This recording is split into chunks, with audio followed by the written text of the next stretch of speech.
My fear. Hey, folks, today is Wednesday, September 25th, 2019. Coming up next on Roland Martin Unfiltered. Donald Trump releases not a transcript, a memorandum of the conversation he had with the Ukrainian president where he asked them to, yes, investigate his rival. How stupid is this White House?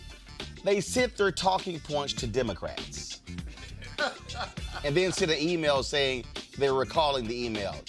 Just a little too late. Congress is moving forward, of course, with their impeachment inquiry. Republicans are not too happy. I talked this morning with Karen Bass, chairwoman of the Congressional Black Caucus, on Tom Joyner. I will share that with you. Moss Point Mayor Mario King is here to talk about the controversy between him and the Board of Aldermen in that city. Video has been released of Georgia inmate Shali Tison dying in his cell. We'll show you that video and talk with his mother and attorney. Folks, disturbing video. An ATF supervisor with a Nazi tattoo is being sued for discriminating against a black agent. And the founder of the Sacramento Observer, one of the oldest black newspapers in America, has died. And a woman is accusing an official in North Carolina NAACP of sexual harassment. Wait until you see these details. They go back, folks, 2 years. What will the national NAACP do? Will they remove this guy from office who's actually trying to run to be state conference president of the NAACP? Wait until I share you what this sister had to say. It's time to bring the funk. I'm Roland Martin Unfiltered. Let's go. He's got it. Whatever the miss, he's on it. Whatever it is, he's got the scoop, the fact, the find. And when it breaks, he's right on time and it's rolling.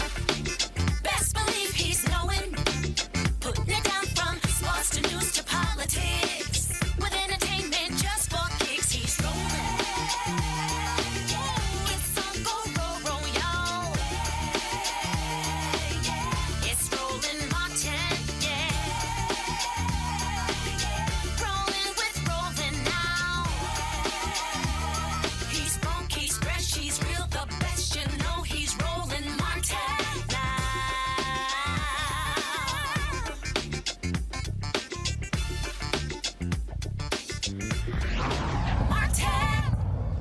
Donald Trump released this. First of all, let me just correct something. All these media people have been saying that Donald Trump released a transcript of his conversation with the Ukrainian president. That is a lie. It was not a transcript. It was a memo that had some of the comments that were made on this phone call. It was not the actual transcript of the conversation with the president of Ukraine. What did that memo actually show? That he repeatedly pushed the president of Ukraine to reopen the investigation into former Vice President Joe Biden and his son. Now, here's the deal. That so-called investigation has been totally debunked. Republicans want you to believe that Joe Biden is corrupt, so is his son. That is a lie. It was an investigation. In fact, when Joe Biden, as vice president, went to the president to fire this Ukrainian attorney general, guess who also wanted the guy fired? Numerous other nations in the West. International Monetary Fund and others, because they said the guy would not investigate corruption. Now, here's what's also interesting. NBC News reported on Tuesday that Donald Trump called Nancy Pelosi and said to her, hey, can we work out some kind of deal over this Ukrainian deal? She's like, tell your folks stop breaking the damn law. And then went out and announced the impeachment inquiry was going to begin. Folks, what we're now dealing with is a White House that is running scared because guess what? Somebody wrote a lot of checks and now they ass can't cash them. Then you had Rudy Giuliani just constantly lying on television. He don't know what the hell he was saying. Now he's claiming that it was the State Department who actually sent him there. Why would the State Department send you to negotiate an issue that they can easily negotiate? Folks, this administration is lying. Now they have to deal with an actual impeachment inquiry. This morning, the Tom Joyner Morning Show, I talked with Karen Bass of California. She, of course, is the chair of the Congressional Black Caucus. Here's what she had to say. I guess Speaker Pelosi finally said, okay, enough is enough. It's time to now take this thing to the next level. Absolutely. That's exactly what happened. And, I also serve on the Judiciary Committee, so we had been investigating the situation. There are so many different areas of this administration and of this president that are corrupt, that have violated the law. But, this time I think one of the reasons why it crossed the line is that we know that the Russians interfered in the 2016 election, and most of us believe he was complicit with that. Trump was. But this is the election in 2020. So the idea that the president would begin to interfere in the 2020 election that was just a line too far. Was that the turning point for you, Congresswoman? Well, no, for me. Because, you've been busy on the Judiciary Committee, obviously. But I was just wondering, what was that moment for you where you decided enough was enough? Well, for me, truthfully, I've decided enough was enough a long time ago. But what was very important to me is that I felt like when we reached the point of moving forward with impeachment, that our entire caucus needed to be united, that the leadership needed to be on the same page. And remember, we have multiple committees that are involved in investigation. Now, impeachment is under the jurisdiction of judiciary, but we also have financial services, government reform, intelligence, ways and means, foreign affairs. All of those committees are looking at various aspects of this administration. And I think that for us to have our strongest position, all of the committee chairs, the leadership of the caucus, as well as the overwhelming majority of the members need to all be on the same page. That is what came together yesterday. I believe that at the end of the day, Donald Trump was going to keep doing what, first of all, he believed, and he has publicly stated that I can do whatever I want. As president, I have complete immunity to do whatever I want. I think that's a part of this deal. He was going to keep doing whatever he wanted to do until Democrats finally said, no, we have to take this. He was going to continue.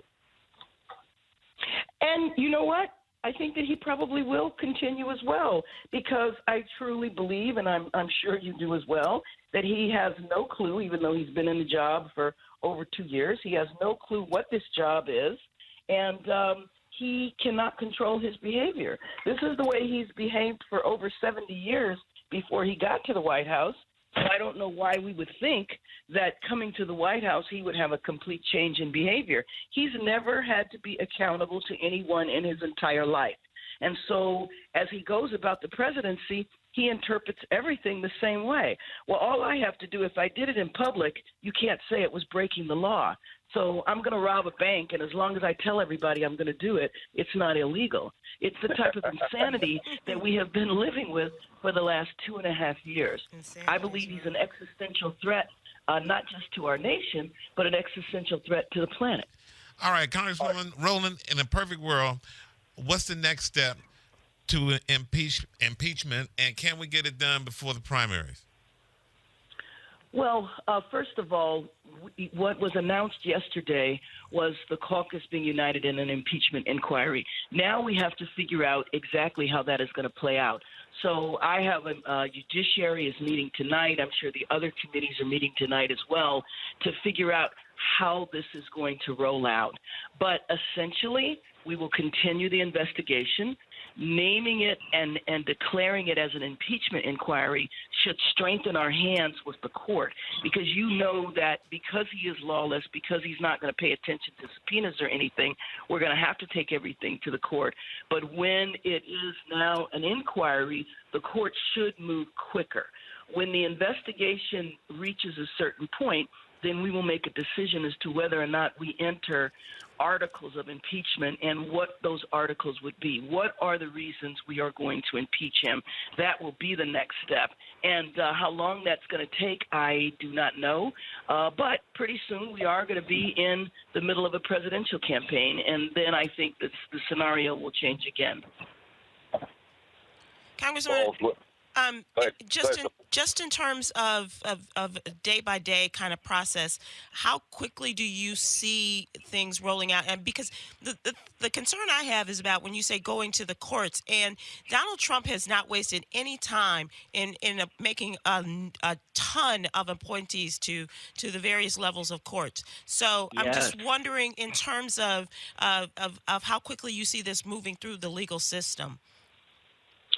Well, that is going to be hard to predict, but I will tell you that there are some decisions that we're waiting for by October. And so, obviously October is next week, so we'll see. And that's from judiciary. That decision is whether or not the courts will allow us to have the evidence that went into the Mueller report. So we have the Mueller report, but what is the Mueller report based on? The grand jury testimony, the evidence. So the court is supposed to rule next month. So we'll see. I think that will be an indication as to whether or not that ruling comes down in October. Now that we are in an impeachment inquiry, we'll see if it happens then or if it takes longer. California Congresswoman Karen Bass, Chairwoman of the Congressional Black Caucus. We appreciate it. Thanks a lot. You're welcome. All right, folks. Our super panel is breaking down with Dr. Chris Metzler, longtime Georgetown constitutional law professor, Dr. Ravi Perry, chair of the Department of Political Science at Howard University. Joining me here in the studio is A. Scott Bolden, former chair, National Bar Association Political Action Committee, Monique Presley, legal analyst, crisis manager, Eugene Craig, CEO, Eugene Craig Organizations. I will start with you, Dr. Perry. When you look at what is going on here, Trump was like, no, this was a perfect phone call. Everything was great. Beautiful. But the reality is the release of this memo, not a full transcript, is actually worse than what most people actually expected.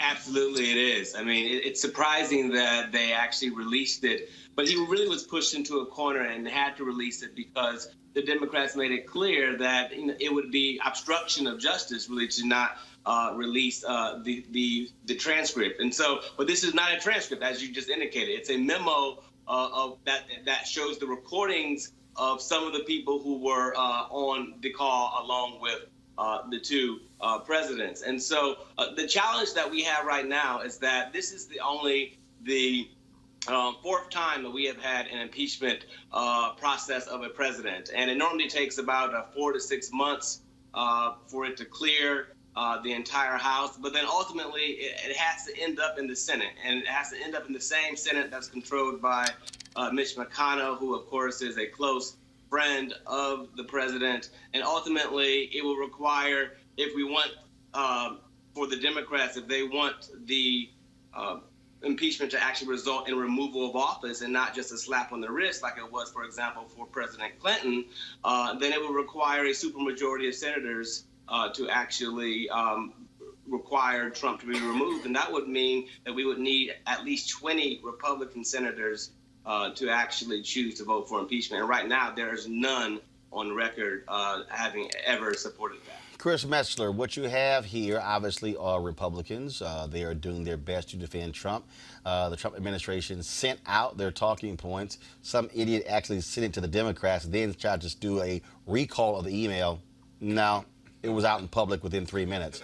But the fact of the matter is, Donald Trump has done a number of things. Now he has backed himself into a corner because he wants to say, hey, I didn't do anything wrong. But it doesn't look good at all where you're trying to essentially ask a foreign nation to do something to impact your campaign adversary. All right. It's clear that I'm a Republican. I've been a Republican, but Roland, I don't want to get into the discussion about the politics of this. I just want to be clear so folks understand the process of impeachment, because I think there's too much confusion about that. So if you would just allow me to do that first, and then we can talk about the other stuff later. So for me, I think what folks have to understand is this. Impeachment and removal is a two-part process. So Article 2, Section 4 of the Constitution. First and foremost, think about impeachment this way. Impeachment is essentially an indictment. They have only to date been 2 presidents who have been impeached. Okay? So then there is the process of removal, where there is the trial in the Senate. The Senate ultimately decides whether or not the person should be removed. And there's also an important thing that folks need to understand about the trial process. The trial process in the Senate, the Chief Justice would proceed, would essentially preside over that process. But here's the thing. The Chief Justice is presiding primarily for the purpose of ruling on evidentiary claims. The Senate Majority Leader, for example, could say each witness is entitled to only 20 minutes of presenting their argument, and the Chief Justice cannot overrule that.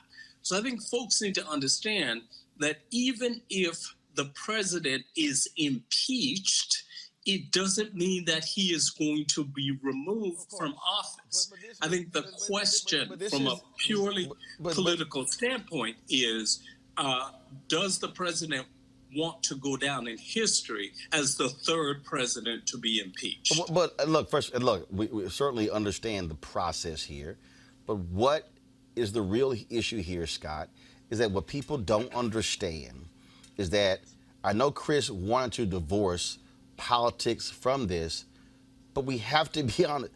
Impeachment is a political process. It is not a legal process. So, for instance, I don't disagree. When you hear these Republicans say he did nothing criminal, first of all, the Constitution does not state that high crimes and misdemeanors has to be criminal. When you hear Giuliani say nothing done illegal, the Constitution does not stipulate that high crimes and misdemeanors has to be illegal. Right. It is a political judgment of Congress that the president is not acting in the best interest of the nation and that office. And so this entire process is inherently political. With plenty of Agreed. legality. Argument for me. No, I got you. No, but I'm saying that, Chris, and I want Scott to comment because I need people to understand that, because when you hear Republicans defend Trump by saying this wasn't criminal, this wasn't legal, what they're trying to do is, in this whole CSI world, is muddy the waters to get people to think, well, there was no crime that was committed by Trump. And impeachment is not talking about crime. Not at all. It's got plenty of legalities and legal stuff, but it's purely political, and it is in Article 2 of the Constitution. What's really interesting about the Republicans, that even this that's brought those who want to impeach the president in the House up to something like 200, maybe 204. No, they're actually now up to 217. 217. They only need 218 in order to file articles of impeachment or to move forward on it. But the other thing is this, right? If the Republicans want to talk about something not being illegal, what he did 4 days before he had this call, because he knew he had the call coming up, he froze the $390 million. We call that in criminal law, we call that insurance, because now you're going to have the quid pro quo conversation. If that conversation didn't go well, Trump on that call was going to say, I've frozen the 390. Now let's really talk, right? So he had his insurance, and then he talked about corruption, he talked about the defense, he talked about Russia, then he gratuitously just threw in Biden and his son. You don't have to do that whether you're the president or just you and I talking. So there's intentionality in the fact that you raised these two individuals and Strike Force or whatever the other company was that it was Democratic related when the DNC got the DNC server. The DNC server. And so there is intentionality throughout this memo. I tell you, though, it is the beginning, not the end. They just turned over the complaint, the whistleblower complaint. The whistleblower is going to appear before counsel, whether it's the Congress, publicly or privately, right? And then think about it, Roland. All the witnesses and open questions about these two documents is really where you get to the core of it. Monique, this is what is so laughable about this. The Trump administration used the DOJ to fight the release of the whistleblower complaint. That is actually what started this. They pissed off Congress in their latest effort to say, we're not turn over anything. Use the Department of Justice to block the actual whistleblower complaint. Then all of a sudden, the reporting then begins to begin to come out, where clearly the people who were aware of the whistleblower complaint start dropping dimes to the New York Times. Lots of dimes. To the Washington Post. Drop to the New York Times, news story to the Washington Post. Drop news story to the New York Times, news story to the Washington Post. And it went from blocking a whistleblower complaint, turning it over to Congress, to all of a sudden saying that were things that were said on a call that were foul, that then went to going after Biden, then it went to delaying the $400 million. Their ignorance literally forced Nancy Pelosi to finally break and say, enough is enough. No, I disagree. 100%. Trump uses the DOJ as his personal attorney. Yes. And if Scott was his personal attorney, he would have been fighting to try to keep the whistleblower complaint from being turned over too, because this whistleblower privately. We wouldn't have this blowout. Ravi, hold on 1 second. Monique, finish your point. Then I'm gonna go to Ravi to come back to Eugene. If it was going to be turned over, once we lost that battle, it would be turned over privately. But it has the goods, is the problem. They released this memo, and then we see pieces of the call, and because Trump is so delusional, he's like, what's the problem? What's the issue? And everybody's like, dude. I don't blame them. This was not naivete. They knew this was like the part where everything But here's the piece. But Ravi, go ahead. You want to jump in? Yeah, I just wanted to say that I think it's really important that we remember that Trump knew that this was an important phone call. He made the call the day after Mueller testified, right, in the House of Representatives. And so, and like you said, Roland, and he withheld a few days before that $400 million. This is very much obviously a quid pro quo, and we've never seen this as clear as day since we've had the Nixon episodes in the 70s, where we have a president who was so foolishly blind to the law. This is what happens when you are ignorant of the law. Eventually, it catches up to you. And we've known this about this president from the beginning. He never had respect for the institutions of democracy. He never had respect for the rule of law. He never even read the Constitution. When you see him at events, he doesn't even know the national anthem. And so it's not surprising that eventually all this comes up and catches him, because if you don't know the system that you're actually governing, then you easily find out that a phone call you can make, you just impeached yourself. But Eugene, you're dealing with an ignoramus who actually said early in his presidency, they tell me I can do whatever I want. Yeah.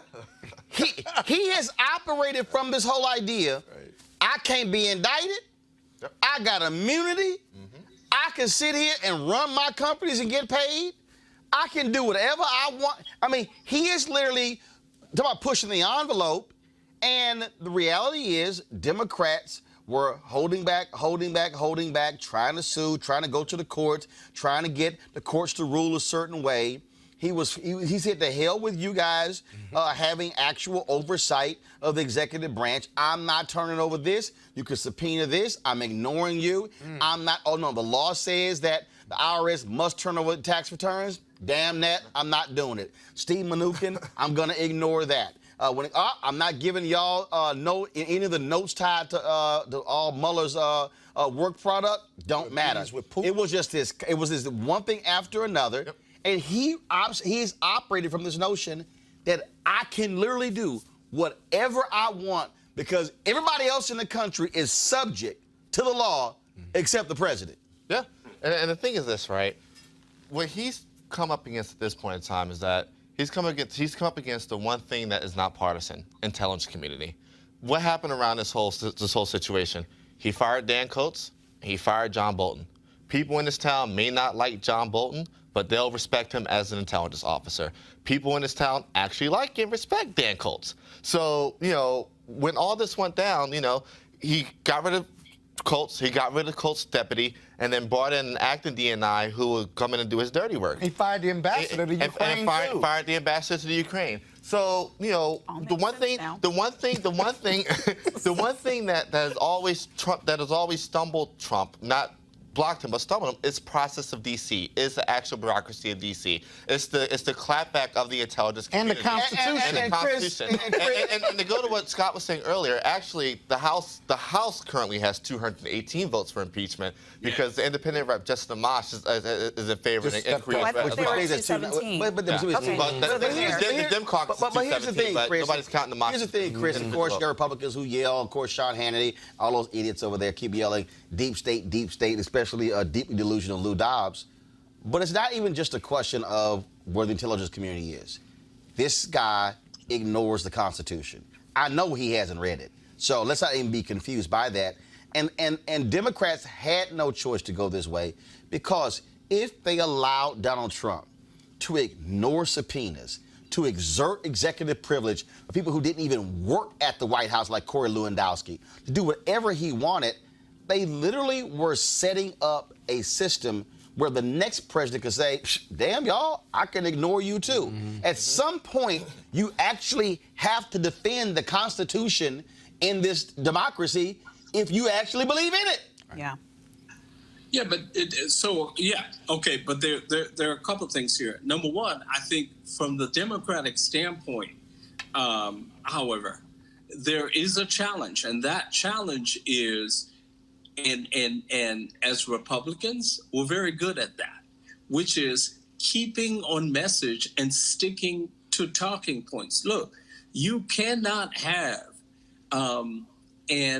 you cannot have impeachment charges that are 27 pages long.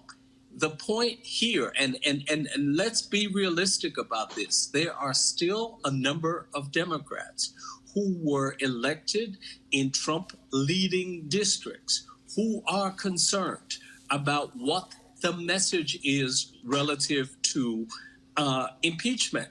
Is it all of the above? Is it, and that's the thing. The issue with Nixon, and I think we oftentimes, really just ignore this lesson. The issue with Nixon was that there was a groundswell. Thus far, Democrats have not put forth in any particular and coherent way that groundswell. I got you on that. I understand that, Chris, but Ravi, here's the reality. That people also, and Chris, you gotta stop overlooking this. At the outset, first of all, let's remember, Nixon was reelected in 1972. Agreed. Nixon was reelected after Watergate. His approval rating, and it was a slaughter, his approval ratings were around 65%, Ravi, at the outset of the impeachment inquiry. When it got to the end, it was in the low 30s. And so, the reality is, once you begin to have these hearings, and once you begin to hear these witnesses, and once you begin to hear people answer these questions, and if a Corey Lewandowski, if a Rudy Giuliani, if a Mike Pompeo goes before the American people and says, I plead the fifth, I plead the fifth, I plead the fifth, I plead the fifth, there is a natural reaction from the public. And that, Ravi, I think is the difference when it comes to why you hold these hearings, because you don't start with 65% supporting impeachment, because nobody wants to go through an impeachment process. There's a reason it has only happened a few times in American history, meaning you have done something that rises to a level that's not even political, that is just so far beyond the pale that we have to go to impeachment. And I think that's the difference. Ravi, what's your comment?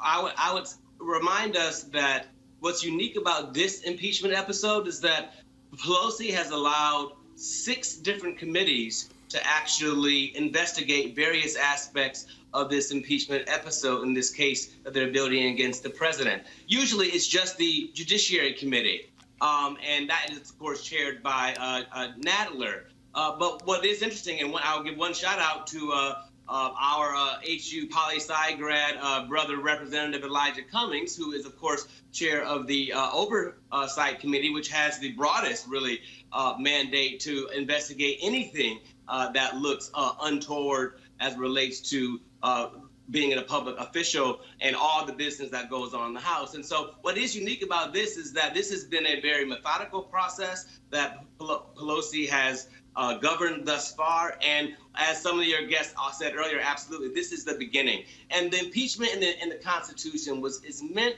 to not only, yes, indict perhaps in a public official at a high level. We have, by the way, impeached, for example, federal judges before. And so the same clause works for those individuals as well. But the impeachment also serves as an opportunity for the nation to heal from a very difficult and traumatic episode, which is, in fact, the constitutional crisis. And that is something that we should look forward to as it relates to this impeachment over the next 100 to 200 days or so. All right, folks, hold tight 1 second. Of course, this is going to be going on for a while, so we got lots more time to discuss that. Dr. Chris Metzler, Dr. Robbie Perry, we certainly appreciate it. Thank you so very much. Okay. Thank you. All right, folks, going to go to a break right now. When we come back, update on the Amber Geiger Botham Jean trial taking place, the former Dallas cop who shot and killed, of course, Botham Jean in his own apartment. Defense claiming self-defense. Really? And why did a black Texas Ranger investigator actually say today that Botham Jean represented a direct threat to Geiger in his apartment? What the? Okay.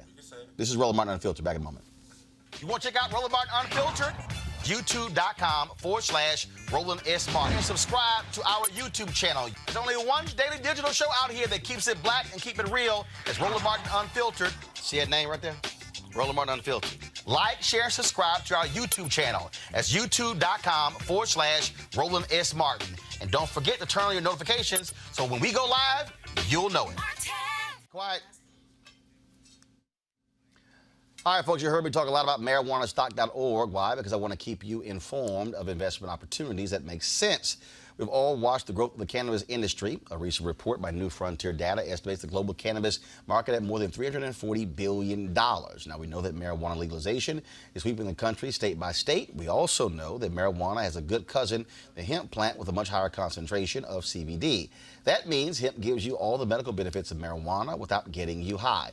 Until recently, hemp farming was practically legal in the U.S., but it was, of course, made legal by the 2018 Farm Bill. Now, the folks at 420 Real Estate are giving our folks a great opportunity. And of course, their business model is simple. They buy land that supports hemp CBD grow operations and lease it to licensed, high-paying tenants. That's right, they are hemp CBD landlords. And so what they have done for our Roland Martin Unfiltered family is allow you to make a minimum investment of $200. Originally, the minimum was $500, but now you can invest in this crowdfunding campaign for as little as $200 up to $10,000. All you got to do is go to marijuanastock.org. That's marijuanastock.org to get in the game and to get in the game now. Folks, my next guest believes elected leaders need to be held to a higher standard before taking office, and that the requirement for elected office needs to be more structured and intentional. Plus, they must have a minimum level of education or training. Well, Mayor of Moss Point, Mississippi, joins me right now to discuss that and this, let's just say, this drama he's having with his own alderman there. Mayor Margo King, how you doing? I'm doing great. How are you guys? All right, so what's the drama in there in Mississippi? I think this is just an issue across the country where we have elected officials that take office and really just not aware of the roles and responsibilities that we actually have when we take office. You see it happening now on the national level, it's happening on the state level, and it's definitely happening on the local level. The problem that I see with it is that local politics, the policies and ordinances and laws that we create are immediately impacting our communities, and it's creating a chaos. You know, we are asking people who've never ran a budget to run a budget. We're asking people to create laws and policies that govern communities and quality of life to actually write these things. These are people that, some of these people can't even read and write. And so what I've created was a task force to say we need to have a legislative literacy across the country to kind of hold elected officials accountable. All you have to do in order to be an So basically official, training. Training. And the bill that I wrote in Mississippi actually died in committee last year.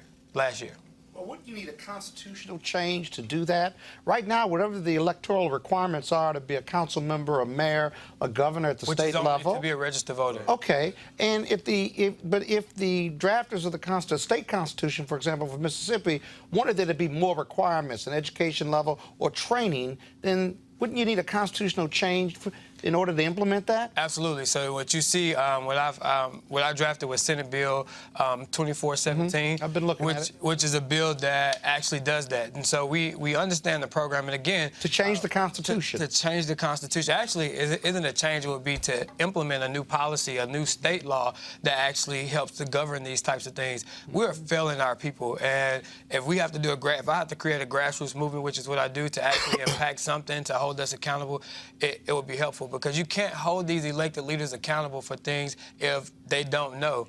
And you're not giving them the tools in the toolbox or even requiring them to have it. So it's unfortunate that where we are and kind of how we're governing our organization. Well, how much money would you have to put in the budget to do this type of training if the Senate bill passes? So if you put this, a lot of people talk about funded versus unfunded mandates. This should be a requirement before you're elected into office. They already have structures in place, so I think this would actually help fund our public schools, our public universities, because Stennis Institute is for Mississippi. You have University of Georgia that does it for Georgia. So there's already a structure in place to do this. Only thing those structures have to do is tailor a curriculum for municipal elections. Yeah, but I've read your bill, and I'm not sure your bill.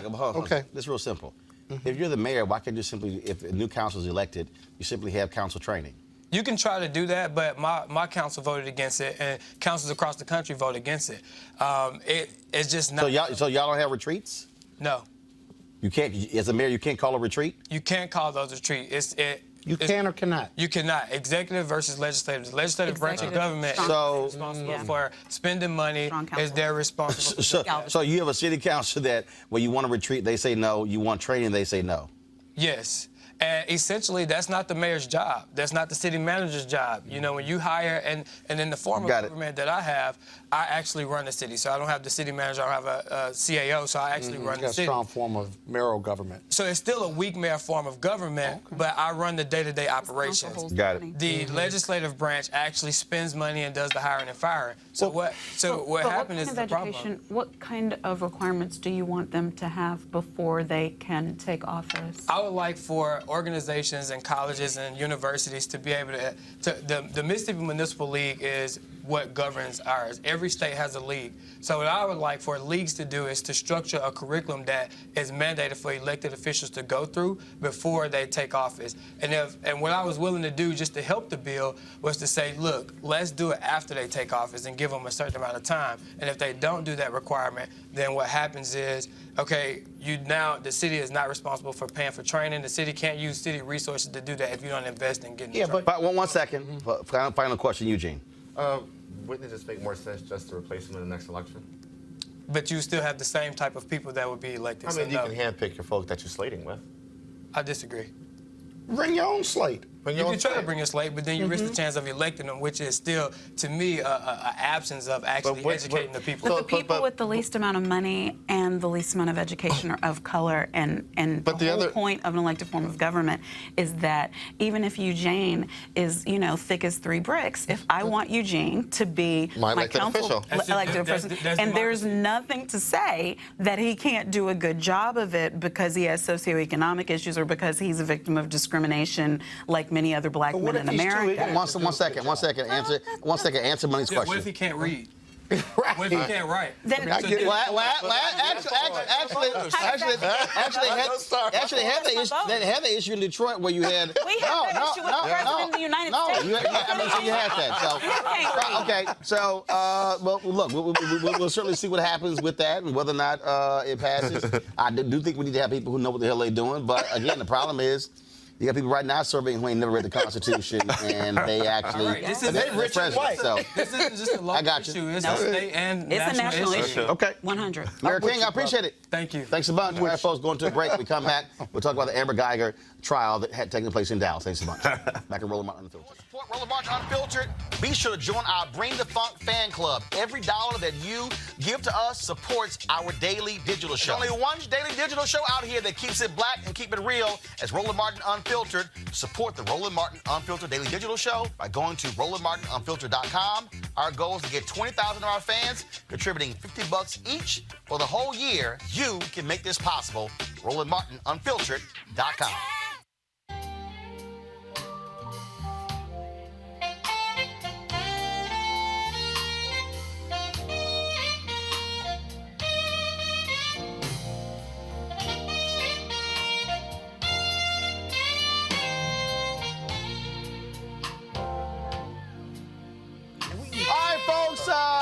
November 7th through the 11th, of course, Life Luck Jazz Experience taking place in Cabo. It's going to be fantastic. Gerald Albright there, my alpha brother. It's going to be one of the folks performing there. It's top-notch music, food, golf, spa, all that good stuff taking place at the Omnia Day Club in Los Cabos, nestled on the Sea of Cortez in the celebrity playground of Los Cabos. The Life Luck Jazz Experience offers the ultimate getaway for discerning jazz aficionados. It's going to be a fantastic time. I'll be broadcasting Roland Martin Unfiltered there Thursday and Friday from Los Cabos. Great excursions, mini concerts, including the Spirit of Jazz Gospel Brunch, as well as the Jazz Sunset Cruise. Confirmed guests, comedian actor Mark Curry with Joe Albright, Alex Bouillon, Raul Madon, Incognito, Pieces of a Dream, Kirk Whalum, Average White Band, Donnie McClurkin, Shalea, Roy Ayers, Tom Brown, Ronnie Laws, and Ernest Quarles. For more information, please visit www.lifeluxjazz.com, LIFELUXEJAZZ.com. You want to book your package real soon to get those airline tickets as well. And so while folks are freezing in the Northeast and on Midwest all across the country, we'll be having some fun, some sun-drenched fun there in Cabo. All right, folks, let's talk about the day 3 of the Amber Geiger trial in Dallas. She's the former Dallas cop on trial for murdering Botham Jean. Now, today was quite interesting because a Texas Ranger testified, this brother right here, Robert Armstrong, actually testified that, pull it up please, testified that Amber Geiger, folks, he actually said that Botham Jean represented a significant threat to the life of Amber Geiger. Botham Jean was in his own apartment. What we also know from testimony today is that Amber Geiger had a very emotional phone call with a fellow police officer who she was having an affair with moments before walking into the apartment. Now, this same black Texas Ranger investigator said that the couch matched, the couch in both of Jean's apartment matched the one in Amber Geiger's apartment, all kind of other stuff. The judge like, your ass ain't testifying in front of the jury. So it didn't happen. What's interesting about this, Monique, is that you see the defense making this whole point that it was self-defense. She had no choice. She clearly believed that it was her apartment. Others are saying, wait a minute, to prove murder, she had to have intent. Your thoughts, again, at how this trial is proceeding? I think it's the wrong defense. I mean, to me, of all of the ways that they could have gone with this, to go out on a limb for self-defense where they actually shift the burden and have to prove things. What else she got? One second. Scott, makes no sense because I believe that what is more than likely true should be the best defense here. It's more likely that she made a mistake and parked on that level and walked in that same floor and walked into that apartment, and in all of her dazed, tired, just got off of the phone, which is now in evidence, she reacted a way she shouldn't have and mistakenly shot a man in what she thought was her apartment. She's still wrong. It's still manslaughter, but it would not be the intent for murder, and they're not accepting that that's the best that they can do for her as defense attorneys. So they're trying to go for this grand slam, and I think they could end up pissing off this jury. That evidence about her being on the call makes sense. Apartment buildings that look alike it can all happen. They haven't given us the facts yet. I'll wait to see what prosecutors come up with. For any reason she was out to get him, for any reason she was upset about him or every black. That's Let's what say I'm everything saying. you're right. We don't have a She reason. made a mistake. Why is she We shooting? don't- And that's what I'm saying. She shouldn't have, and that's manslaughter. That's an improper reaction, which we see from police officers all the time, especially off duty, when all they have is their gun. I mean, I've tried that case 12 times in this very District of Columbia. but the case also- and getting those off-duty cops in those situations where they think there's an issue and they go for the one weapon they have is how people end up dead. And that is what happened here. I haven't heard anything about why she really wanted him dead. But why don't you what think- she did is overreact, and a man ended up dead, and that's manslaughter. Okay, I agree. Yeah, So let me get my point out. The reality is, what's wrong with the argument that the prosecution overcharged this case, and she really should have been charged with manslaughter? Which, by the way, the Texas Rangers charged her with manslaughter. It went to the grand jury. The grand jury came back with a murder charge. The Dallas District Attorney's Office did not pursue the manslaughter charge. Didn't bring it up. In fact, Robert Armstrong, of course, the Texas Ranger investigator. Again, this took place outside of the jury's presence. He said today that he felt that she did not intend to kill him. He said that it was a mistake, and he said she should have been indicted on manslaughter. They decided there the jury should make the decision, not listen to him. Yeah, and here's the thing. Yeah, be a because lesser now they included, charge. too, though. But when the DA went on TV and we saw that black mama judge do what was priceless, there were all the conspiracy theorists saying, she's trying to throw the trial because in Dallas, that's what people are saying. Either she overcharged it because she didn't care about coming back with a guilty, or they succumbed to pressure and she improperly charged. Yeah, but either way, she made a case harder for her people. Probably overcharged. Hold on. But Eugene here. Here's what you had. You had Faith Jenkins, who was the district attorney in. Excuse me. I'm a lawyer on this show. I got this. Okay, stop talking. Keep talking. Faith Jenkins was the district attorney in Dallas, Republican. When all of this went down, the grand jury indicted. She lost her re-election to John Cruzo, Democrat, who's now the district attorney. So the interview Monique is talking about was John Cruzo giving the interview the day before the trial when the judge said, there's a gag order. Why in the hell is anybody talking? And she's absolutely right. People in Dallas were demanding murder charges. I was down there for a town hall at a church there, and folks, they wanted nothing less than murder. And there were people who were trying to explain to the audience, understand, in these cases, I know you want murder, but you have to understand the difference between murder, second-degree murder, manslaughter, vehicular. I mean, there are multiple categories when somebody dies, and their deal is you got to charge them with the right one. And let's remember, when you had the cop in Chicago who shot and killed Rekia Boyd, they went to court. Dante, I forgot the last one, it was Dante. They go to court. The judge said they improperly charged him, and he walked. Yeah, but here... 1 second. So I'm not a lawyer, but I'm playing I'm on this panel with these lawyers. So the thing is this, right? I actually think that there is an outside chance they can come back with a conviction on the murder charge.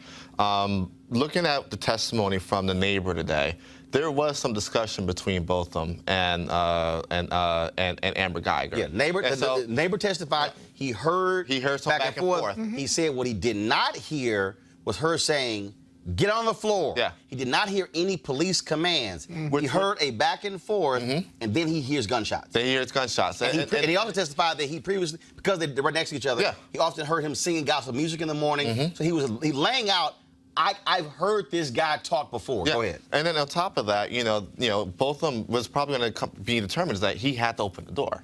Her key didn't work. And so between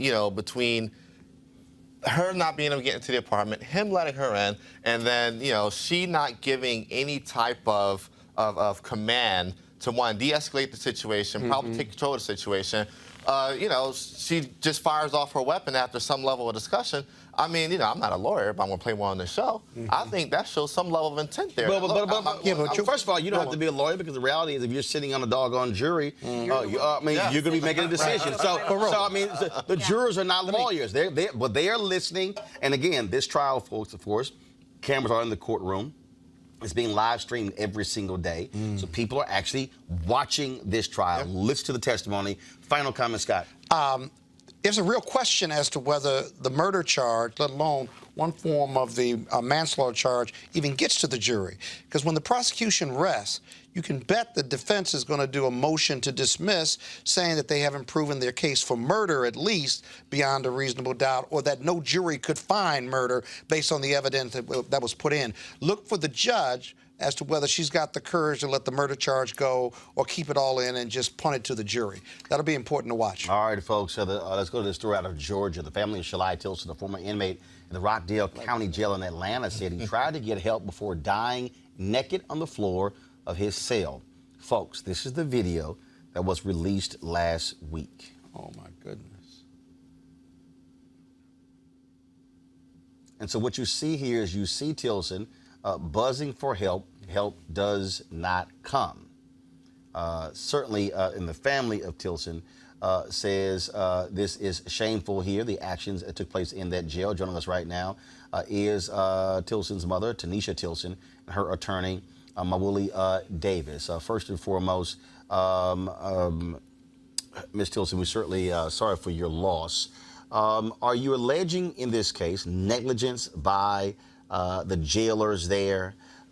That's what caused the death of your son? Absolutely. And it's beyond negligence. It's actually torture, intentional, and something that should have never, ever happened. He was in that condition, in that particular cell for 7 days. He was in a cell for 7 days, solitary for 7 days by himself? Correct. 7 days without a toilet, without a bed, without a water source. And we know for the last 3 days, based on the internal affairs report, he was there naked and really dying, essentially. And are there any reports on how often they checked on him? Was he denied food? Was he denied water? What are you laying out led to this, to him passing away? So he died. The medical examiner found that he died of dehydration, which is unheard of in the United States. He was having a mental health crisis, and rather than send him for medical treatment, they locked him up in solitary confinement. What we can see is that there are food trays, styrofoam trays, all kinds of garbage, and in the cell in which he passed away. But what we don't know is whether or not they ever actually passed him water or anything of that nature. He was having a mental health crisis. He should not have been in jail. He should have been in a hospital. Has any, Ms. Tison, any actions taken against any of the jailers? Is there actually an official investigation? What's the status? Shali's case was just in a special grand jury, and we're waiting for the verdict to the special grand jury. So the special grand jury is determining whether or not any sort of indictment will be handed down against those jailers? Yes. Or any recommendation for a criminal prosecution. And so we are obviously very, very concerned that not one of these jailers were ever terminated for supposedly, it was supposed to be every 15 minutes a suicide check on him. We know through the internal affairs report that they falsified the log. One of the deputies falsified the log because Mr. Tison stopped moving, and for at least 2 hours he was not moving. When they finally came in, found him, they didn't even transport him or to perform any life-saving measures because he was cold and rigor mortis was beginning to set in. That is certainly, sad to hear. We will await that special grand jury. We certainly thank both of you for joining us and sort of keep us apprised of what happens in this case. Thank you. Again, Mrs. Tilson, take care, as well as Attorney Davis. Thanks a lot. Thank you. All right, folks, let's talk about this story out of Seattle. A federal agent, Bradford Devlin, has worn a Nazi-themed tattoo which shows a German Eagle SS lightning bolt since the early 2000s, when he says he got it while working undercover with the Order of Blood, an outlaw white supremacist biker gang in Ohio. He's now a senior supervisor in the Seattle Field Division of the Bureau of Alcohol, Tobacco, Firearms, and Explosives.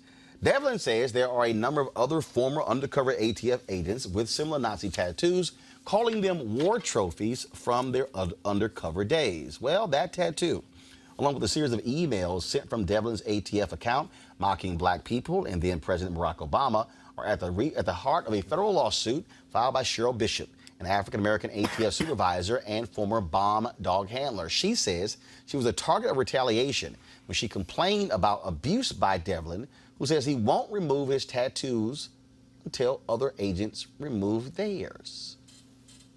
Really? Wow. Is this crazy ass white people a section or no? We're not there yet. Sure, we can go ahead and make it that. Listen, if you keep the tattoo as a war emblem, then you pretty much believe in it because it represents who you are and you're showing it off to people. That's going to be a great piece of evidence for her in her federal lawsuit, along with the emails and everything else that's coming her way. She also claimed that she was promised a major assignment in Washington, D.C., had gotten approval to do it, and all of a sudden, Devlin said, no, you can't do it, you can't go. She said that actually has hurt her career as well. But he could say he got this while working undercover, doing some honorable job. But as long as he has that tattoo, he's endorsing what he learned undercover, and it represents who he is. That's going to be hard to overcome in federal court. Monique? No, I don't think people can make you remove your tattoo. I don't think they can, but he's still I don't think that it can't be a requirement if it's in a place that does not show. What about the racist emails along with that emblem? But that's why I'm talking about. But that's why I'm talking about the tattoo, and that's why I believe maybe because of that he should be the emails and things he should be fired. But the forcing of something adding to your body or taking from your body, I think just as a strict matter of law, the antithesis they can't of the require. American values, and he's a member of a federal police force, and he is promoting Nazism. Right, He is. but what he's saying is, if it's true that he got it while undercover doing his job, so then I don't know that you can require. You know, in this case, the ATF agreed to pay for its removal, and he still refused. And I understand that it's a significant amount of pain. No other police force should have a racist symbol either on their clothing or their body. I'm sorry. They're there to protect and serve. Eugene, what you have here, again, you have this sister in filing this lawsuit saying that she was denied. And again, having these emails showing him mocking black people and then President Obama kind of helps. Well, I think, I'm probably going to lean towards Monique's argument here. You know, I think, probably forcing somebody to put something. That one. You backing her? Push something or take something off of a body is a stretch. But when you have the hard evidence of an email trail, that's more than enough to fire somebody. It's more than enough to sue an agency. It's more than enough to sue an employer. And it's hate speech. It's hate speech. But I do think that you do have certain rights within this country that protect. You don't have a right to be a part of ATF and have that emblem on your shoulder. You don't. You can go do something else. But the way the laws are written right now, is that you have to probably go after. So you tolerate it as a Republican, right? You tolerate it as a Republican. I don't tolerate it as other Republicans. Right. You endorse it. I don't endorse it. You just tolerate it as a Republican. You know better than that. Nobody's making you get rid of your tattoos, Scott. I don't have any tattoos. We don't know that. Ain't never been. You could have one right here. I tell you I don't. But we don't know. I'm sorry. I got two brands. Cap Alpha Psi. That ain't hate speech. You've known me for a very long time. To some it is. I do. Hold on a second. You know me the for black a very and the long old time gold. now. I got no tolerance for no hate speech. I agree. It was a question. I know. Because if you allow an ATF officer to promote that, to have Y'all that, got 30 more seconds. and won't do it, right? then you're you're endorsing the fact that he's got a right to wear it and promote hate speech as a federal police officer. He's not wearing something. He is wearing it. You just saw a picture where he pulled it up the show. You spit in my eye. Sorry, forgive me. Can we have the next topic? No. Well, it's his show, but he said we have 30 seconds. But my point is, there's got to be a way to resolve that. I've been assaulted personally now. Oh, my goodness. I'm going to let y'all handle that. Next thing is going to be me, too. Are y'all done? Don't weaponize it. Don't weaponize it. Y'all done? Y'all done? All right, gotcha. Sorry. William Lee, the publisher of the Sacramento Observer, folks, has passed away. The newspaper he founded more than 50 years ago was Sacramento's source for African-American news. Lee died over the weekend, the age of 83. A pillar of his community, he documented the lives of African-Americans before they were elected officials, judges, doctors, and lawyers. He will be a tremendous loss to his family and community. Our thoughts and prayers are certainly with them. All right, folks, a quite disturbing story out of North Carolina, where an African-American woman who actually works for the NAACP, she says she was sexually harassed by an individual who worked for the NAACP, but to make it worse, this person now is running for the state conference presidency of the NAACP. These allegations, folks, go back now 2 years. They go back 2 years. They have been speaking to this very issue. I'm trying to pull up, there was a news conference today that took place in it took place in North Carolina, where they detail this sexual harassment. Reverend William Barber, the former head of the North Carolina State Conference, NAACP, was at that news conference as well. I'm going to start with you, Monique. What's interesting here is that this has been going on for 2 years. The national office can actually remove someone from their position with these allegations.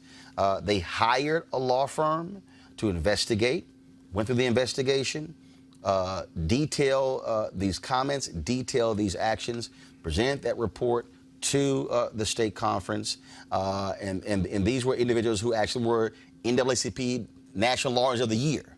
But the fact of the matter is, NAACP still has not acted, and so these women are saying, and these elders today stood up at a news conference, North Carolina, these women, and said, we're standing with this woman, and it's time for the NAACP to act to remove this guy from consideration running for state conference president. Just your thoughts on this, and again, I'm trying to pull up this news conference. Yeah, Share I've been wondering, with me. I believe, it seems to me like there's something just missing from the story, because they followed process. They did what they were supposed to do. They did way more than was done for Franken when allegations came out. I mean, he was forced to resign without the semblance of process, due or otherwise. And so they get this report, and then no action is taken. And I mean, that's within their rights to do. But we don't know whether, because sometimes, no, they're not going to get me today talking about complainants. Just listen. We don't have the facts. The conclusion may have been inconsistent, for example. Right. Or they may have had a finding, inconclusive finding, and that's why they haven't acted. But I do say this, the senior leadership of the NAACP in North Carolina ought to say something. No, the senior, but they have. And that's the point there. What they've done is, Reverend Barber, when it actually happened, they went through the process. They actually hired an outside but what's firm. in the report? They actually had an investigation that detailed and confirmed what actually took place. And other women have actually come forward as well. And what they're saying is the national office, they have the authority the president and CEO literally has the authority to remove somebody. And they're saying is, it is ridiculous this person is actually running to be president of the state conference. Why haven't they done it? Don't know. Don't know. I actually sent a text message before we came on the show today to their national spokesman, as well as the president, CEO, Derek Johnson, saying we're discussing this on the show today. I would like to get a statement from them. They said they were going to send a statement, and then let me check. I have not gotten it thus far. I sent that text message at 5:24. It's now 7:05, so I have not gotten it. And so, apparently these women plan on being in Baltimore tomorrow at the NAACP's national headquarters to bring more attention to this case. Sounds like NAACP needs a crisis manager. Right. But they need to act or communicate or something. The silence is deafening on Yes. this. What's the deal? If you don't want to remove him, say you're not going to remove him. And if you aren't going to remove him, okay, but say something. You got 5, 10 people here standing. They're going to be at the headquarters tomorrow. Why are you allowing this to fester? Just say something or do something. And I understand, folks, and so I'm just going to, and so again, they had a news conference today where they were quite open. Many of these, and they labeled it elder women stand with accused on sexual assault. These are women who are very prominent in the NAACP. Go to my iPad, please, and then here's some of those comments.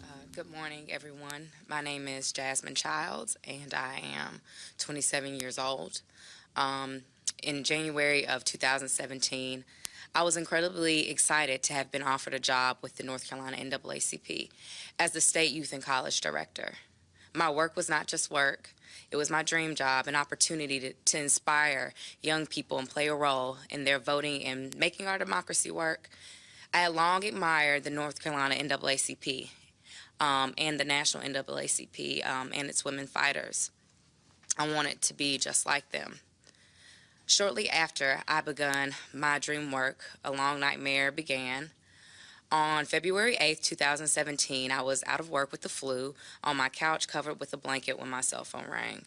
My coworker, Tyler Swanson, said that a supervisor had asked him for my cell phone number. Tyler refused to give it to him. Tyler said he watched him open a file cabinet, pulling out a folder with my name and looking at my resume. About 30 minutes later, my phone rang with a number I didn't recognize. I thought it may have been someone from a branch or a college, so I answered the call. I heard the voice of the supervisor. I was very confused. I thought I had done something wrong, but in a seductive, low voice, he said he was calling to check on me and to let him know if I needed anything at all. He would be there for me. I tried to end the call politely because at the time I was a temporary employee and I wanted a contract position. I felt violated and scared. In fact, Tyler and another coworker had warned me in my first week at the NAACP never to be alone with this man because he had sexually harassed interns and other young women. After I hung up the phone, I understood what they meant. Then on May 2nd, 2017,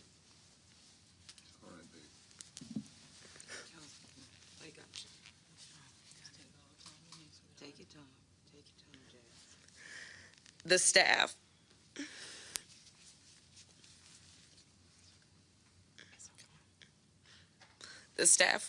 were in the office setting up for my coworker Laurel Ashton's surprise going away party. We left the lights off in the room, hoping she would not see what we were doing as I was unpacking food and setting it up on the table. I felt someone's breath on my neck, and then I felt him press his penis against my buttocks. I turned around quickly and saw the same supervisor. I yelled loudly, "Why are you hovering over me? That's gross. Move." He claimed he was looking for a receipt, and then he stormed out. I stood there feeling violated, ashamed, and scared after he sexually assaulted me.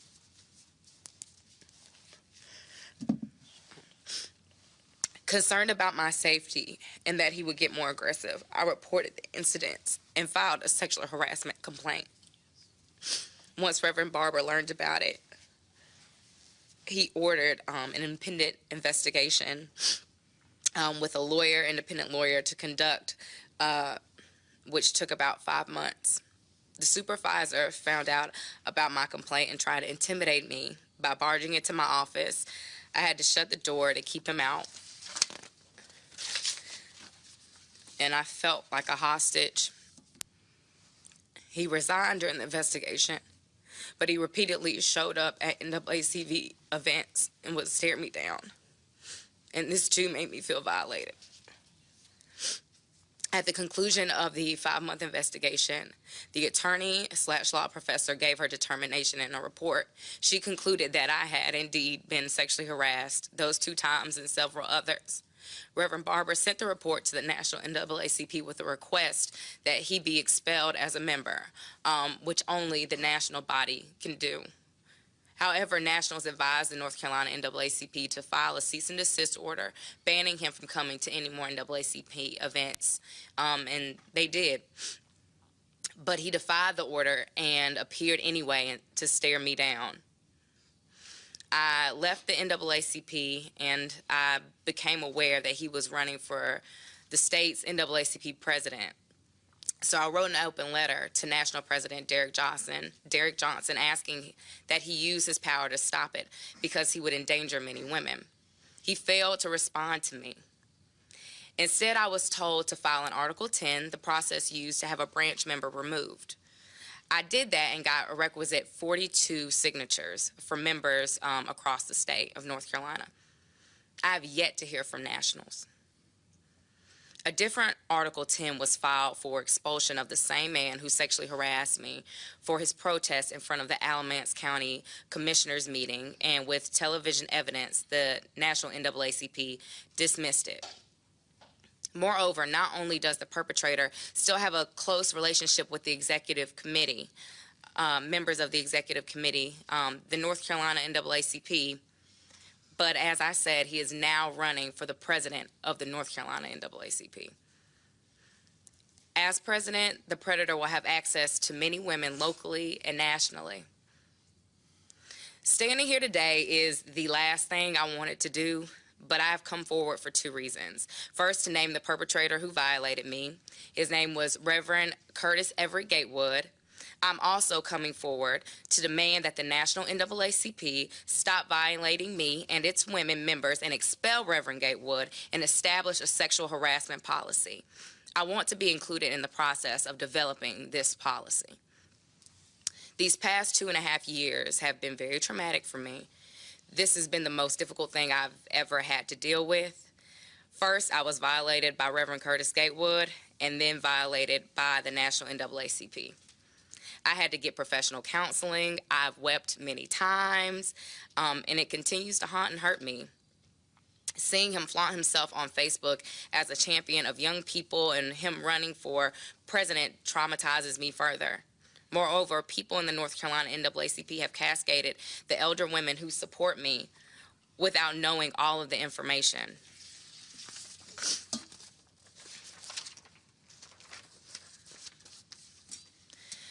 The challenge of fighting institutionalized sexual harassment is that it requires much from the victim.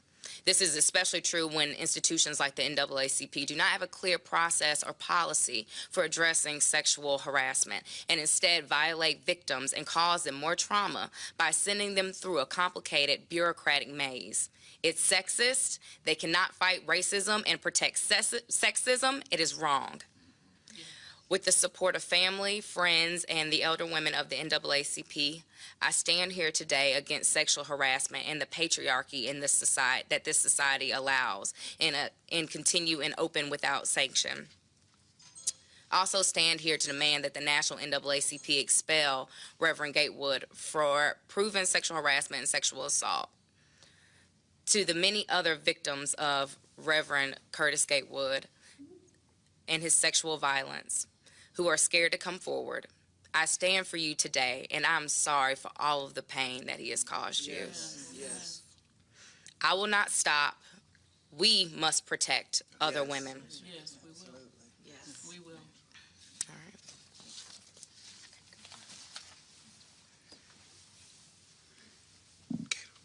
Gator, I'll make this statement, let her stay.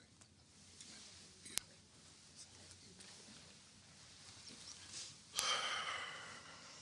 Hold that for me.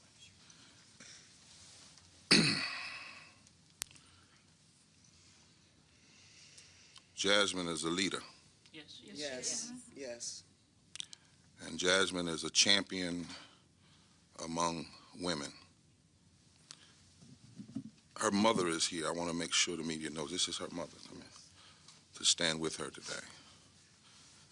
And her brother is here.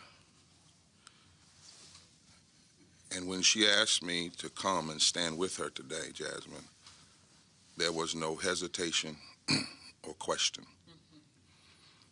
I was in El Paso organizing the campaign, Poor People's Campaign, when the elder sisters decided it was time for them to make a stand. They have not been hasty. They have tried. They have written. They've sent open letters internally. And they have found nothing but resistance. It is important to know, you to know, that this group of elder women include bishops, presidents of branches, long-term fighters for justice, people who have stood up to the literal gun violence of the Ku Klux Klan. Yes.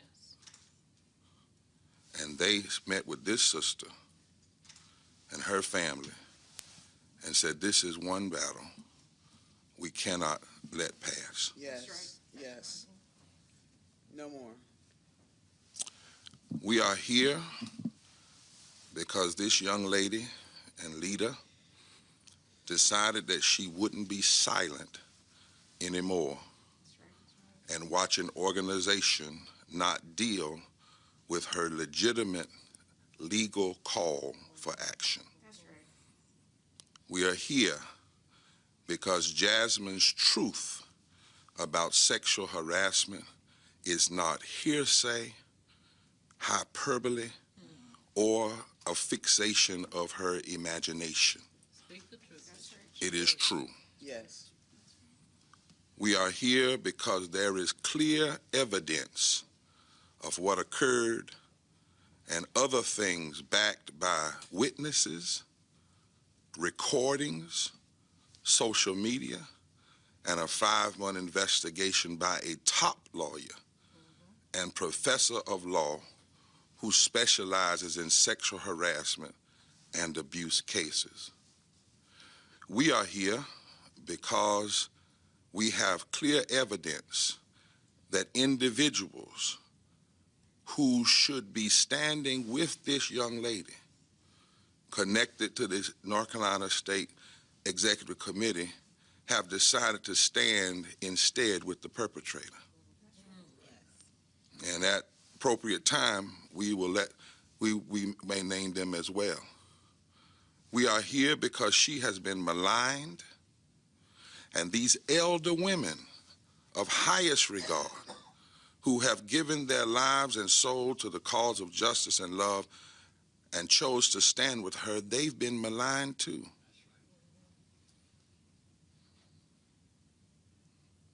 And any others that may come forward, they've been ignored. And these women and this lady and this mother has been accused of petty politics. We're here because we and the current state president, Dr. Reverend T. Anthony Spearman, and 2 top lawyers for our state provided counsel along with myself and informed the National 2 years ago. Let me say that. 2 lawyers, myself and the current state president, informed the National 2 years ago and have continued to push the case.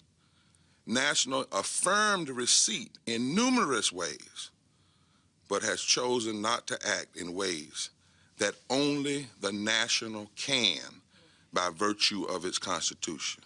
Yes. No state president or state officer, anyone can remove or expel or suspend a member. Shame. We have reviewed the bylaws and Constitution, and there is no clear guidance on dealing with sexual harassment. So the only way it can be dealt with at this current stage is for the national office to act, and power that is rendered only to the national office. We are here finally because there are messages sent to at least one person who gave witness testimony in front of Jasmine. And this message should concern us all. Yes, it does. This was sent by the perpetrator to one of the persons who gave testimony. But if she does this to the wrong person, it could end violently. Some of the past mass shootings were driven by people who say they were mistreated by others within their places of work or worship. What more mistreatment can one commit toward another sister or brother than to lie about something that could carelessly stain a person's years of honest hard work and her livelihood, which punishes and causes stress for his entire family? But if she does this to the wrong person, it could end violently. Some of the past mass shootings were driven by people who said this is language that was utilized by Gatewood and sent to a person who provided witness testimony. I'm a member of the National Board. I've given my heart and soul to this organization, and I am ashamed.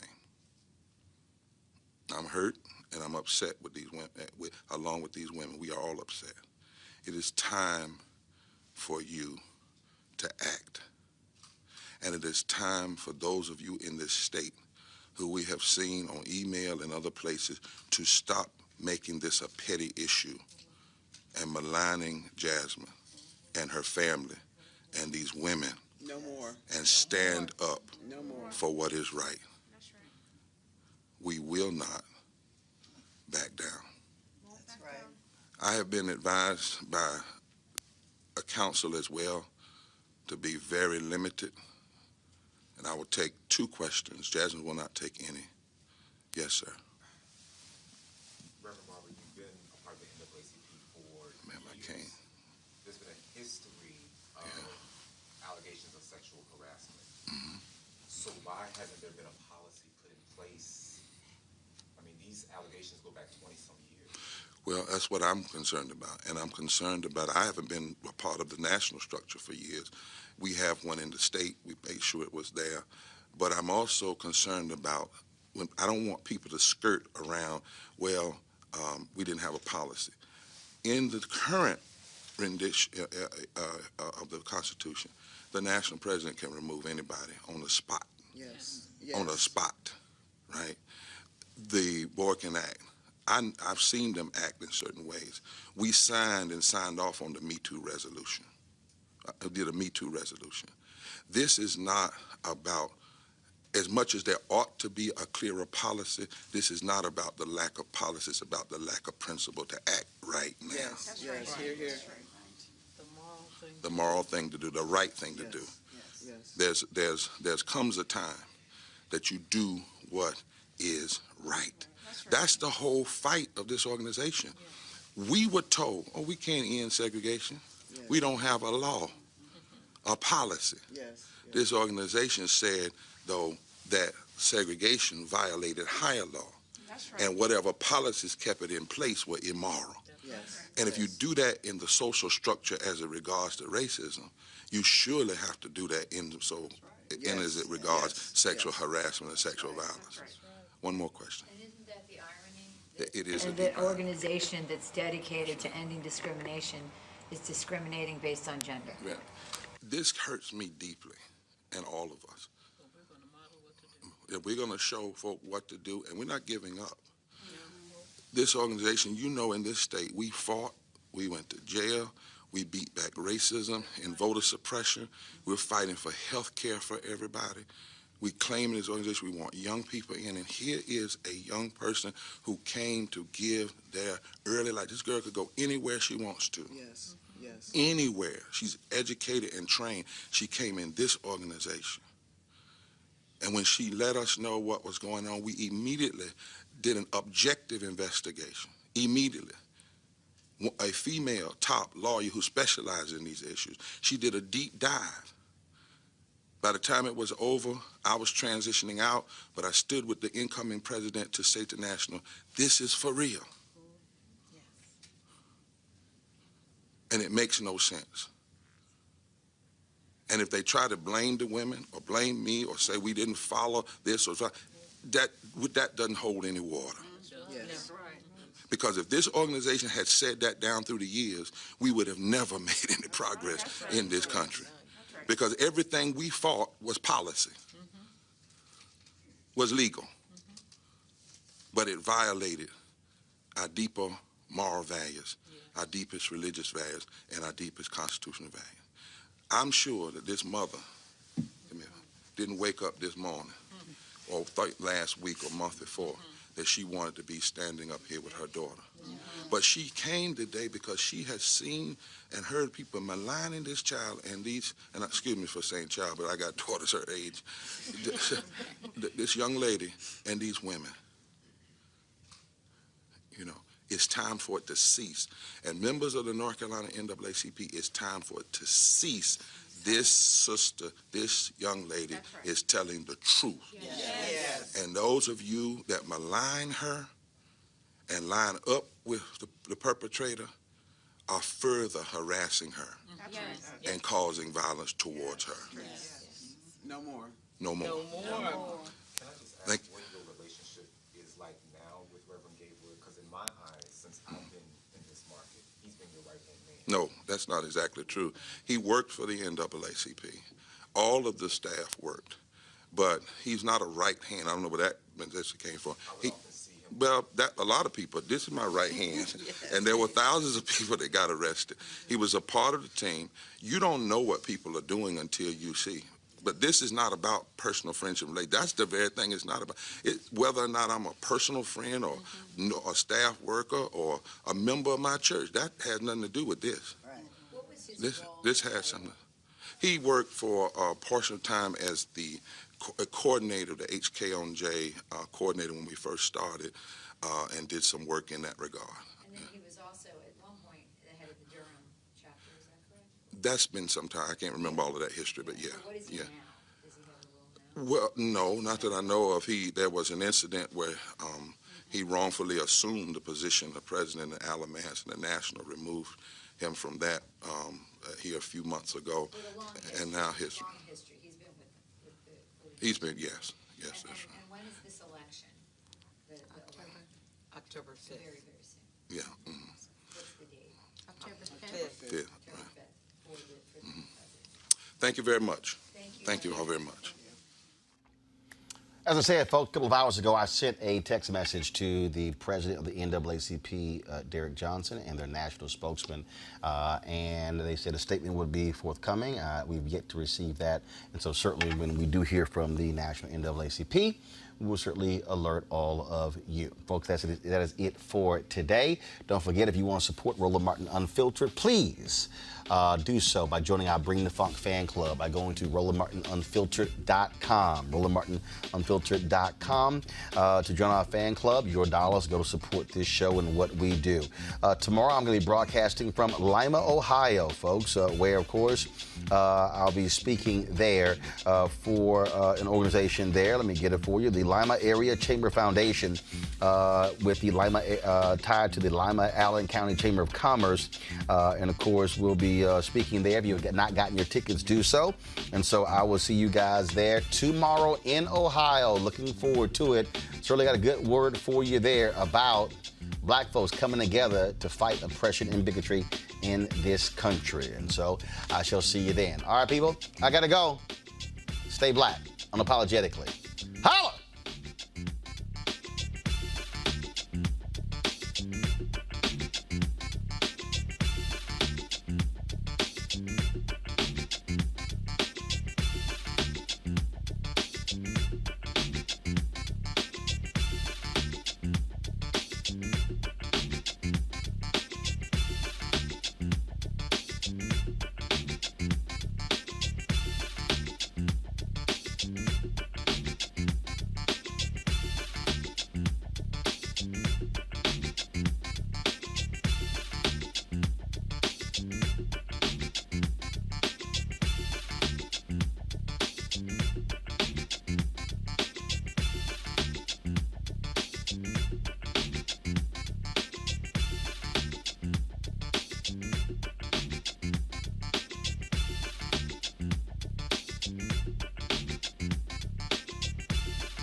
You want to check out Roland Martin Unfiltered? YouTube.com/Roland S. Martin. And subscribe to our YouTube channel. There's only one daily digital show out here that keeps it black and keep it real. It's Roland Martin Unfiltered. See that name right there? Roland Martin Unfiltered. Like, share, and subscribe to our YouTube channel. That's YouTube.com/Roland S. Martin. And don't forget to turn on your notifications so when we go live, you'll know it.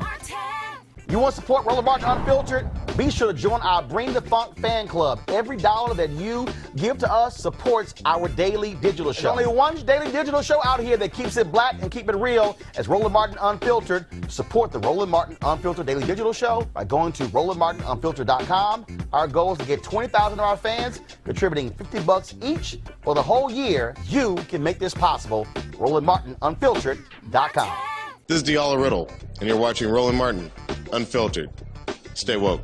This is Director X, the director of Superfly on the red carpet or the black carpet, and you're watching Roland Martin Unfiltered. Yo, what up, y'all? This is Jay Ellis, and you're watching Roland Martin Unfiltered. Hi, I'm Chaley Rose, and you're watching Roland Martin Unfiltered. I'm Lex Scott Davis, and you are watching Roland Martin Unfiltered. Hey, what's up, y'all? It's your boy Jacob Lattimore, and you're now watching Roland Martin right now.